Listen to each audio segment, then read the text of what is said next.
is Srikanth Tatvarthi. You watching Srikanth Ideal Chemistry. So in this video we are discussing about properties of sodium hydroxide.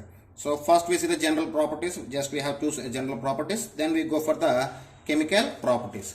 So first one, general properties.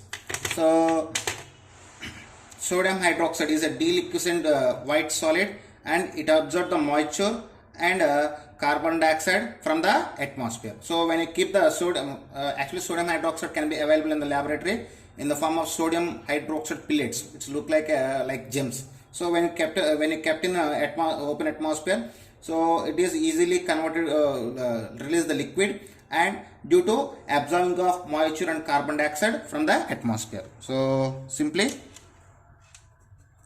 it is deliquescent white solid and absorbs moisture and carbon dioxide from the atmosphere. Okay, now we are discussing about chemical properties. So in that, the first chemical property is action of heat. What is action of heat? So when a sodium hydroxide heated at 1573 kelvins of temperature, it dissociated into its element by liberation of hydrogen and oxygen. So when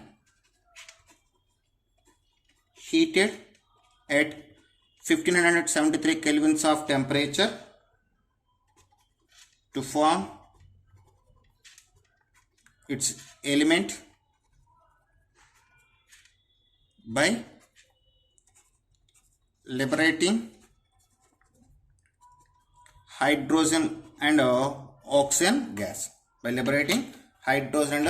oxygen gas. So if you see the equation, when sodium hydroxide on strong heating at 1573 kelvins of temperature, it can form the sodium element and liberate the hydrogen and oxygen gas. Next, at the same time, when sodium hydroxide heated with carbon, it can reduce the carbon reduce the sodium hydroxide to its elementary form by the liberation of hydrogen and carbon monoxide. So it reduces it to element form by heating with carbon. So if you see the equation, 2NaOH, when sodium hydroxide react with carbon, heated with carbon, it can form sodium metal and liberate the carbon monoxide and hydrogen gas. So this is the action of heat. So next one, reaction with the halogen.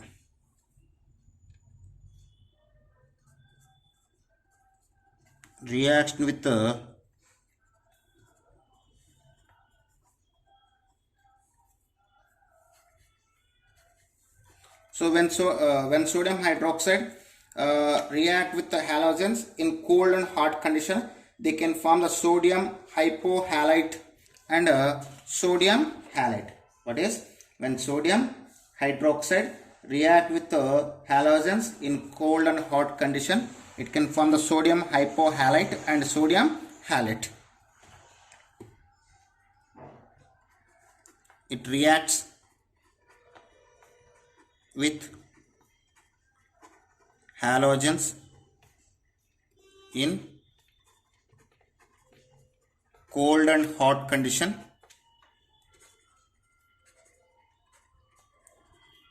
to form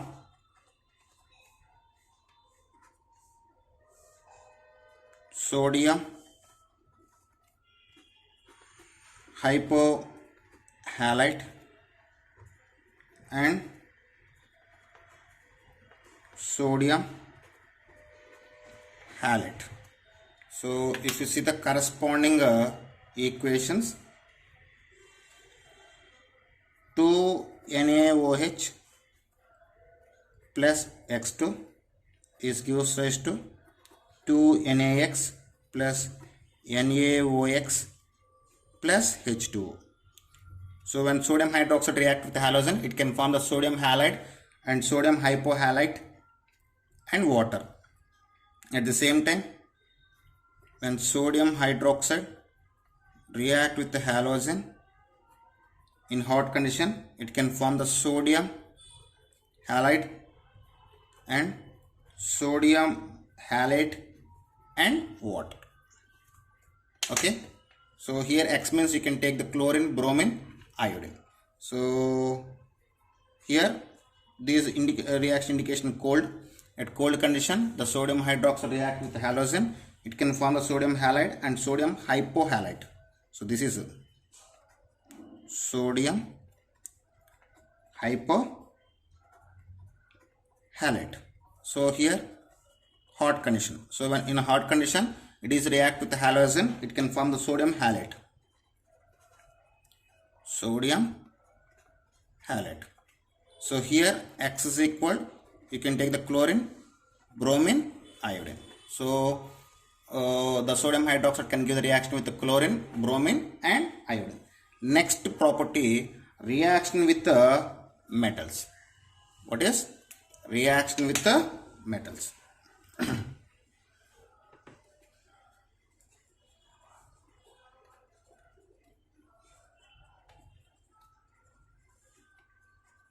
Reaction with metals. So when sodium hydroxide, the sodium hydroxide react with the metals, they can liberate the hydrogen gas. Particularly, the sodium hydroxide can react with the less electropositive metals like zinc and aluminum and tin. They can give the they can liberate the hydrogen gas. So it reacts with the less electropositive metals to liberate hydrogen gas. So if you see the representative equation, I just show the equation with zinc. Zn plus 2NaOH. When zinc react with the sodium hydroxide, it can form the sodium zincate by the liberation of hydrogen gas. It can form the sodium zincate. What is sodium zincate?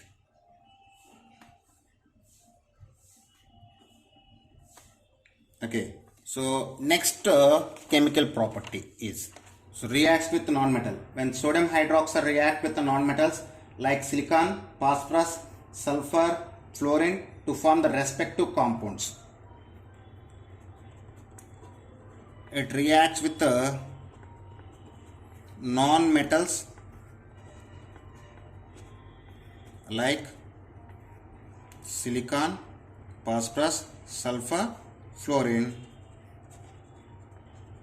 to form respective compounds. So we will discuss one by one. So first I just take the reaction with the silicon. Okay, when silicon react with the heating with the sodium hydroxide, it can form a sodium silicate. It can form sodium silicate by the liberation of hydrogen gas. This is sodium silicate.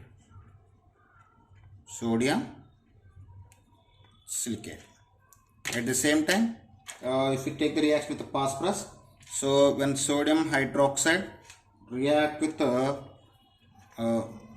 when aqueous sodium hydroxide solution react with the phosphorus, heating with phosphorus, it can form phosphine and sodium hypophosphate. What is? When phosphorus react with the aqueous sodium hydroxide solution, it can form mixture of phosphine and sodium hypophosphate.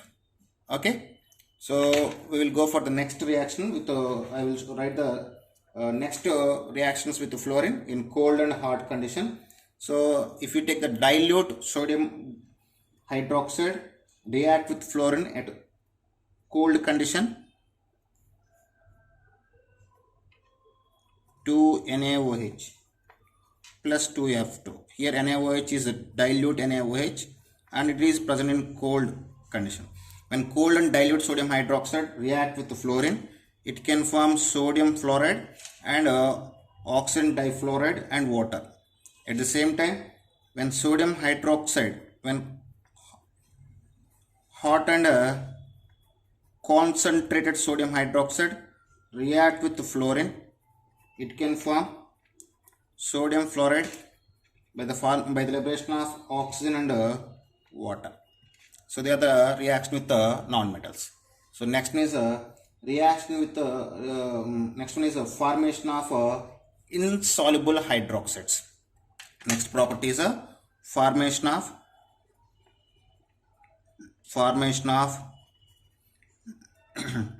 insoluble hydroxides.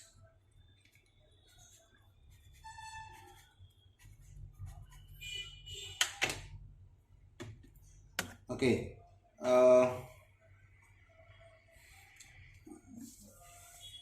when sodium hydroxide react with the ferric chloride, it can form the insoluble ferric hydroxide solution. What is? When a sodium hydroxide react with the ferric chloride, it can form the insoluble ferric hydroxide. It reacts with the ferric chloride to form ferric hydroxide precipitated. So if you see the corresponding equation, FeCl3 plus 3NaOH. When ferric chloride react with the sodium hydroxide, it can form the ferric hydroxide and form the sodium chloride. So next and last property, that is formation of unstable hydroxides. Formation of unstable hydroxides. So when sodium hydroxide react with silver nitrate, it can form the silver hydroxide, but it is unstable and it is immediately decomposed to the oxide.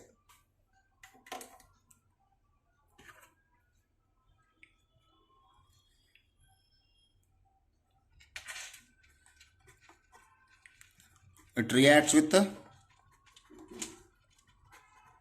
silver nitrate to form silver hydroxide, but it decomposes to silver oxide.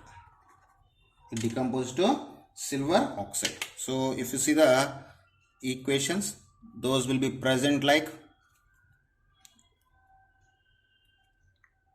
2NaOH plus 2AgNO3 is gives rise to 2NaNO3 plus 2AgOH.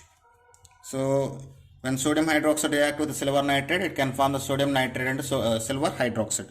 This silver hydroxide decomposes to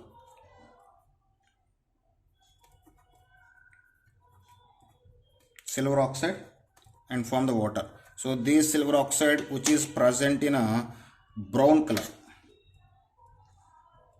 it can form the brown color silver oxide precipitate. So these are the properties of sodium hydroxide. If you see the uses of sodium hydroxide, so I will just say, I don't write about the uses. So if you see the use of sodium hydroxide, the sodium hydroxide is used in petroleum refining process, and it is used for the mercerizing of cotton, and it is used in the manufacturing of paper, soap and artificial silk industry. Once again listen, if you see the uses of sodium hydroxide is used in petroleum refining process, and it is used for the mercerizing of cotton, and it is used for the manufacturing of paper, soap and artificial silk industry. Okay, this is about sodium hydroxide. In the next video we just discussing about sodium carbonate. Okay, students, if you like my concept, please subscribe to my channel, please like and share my videos. Thank you.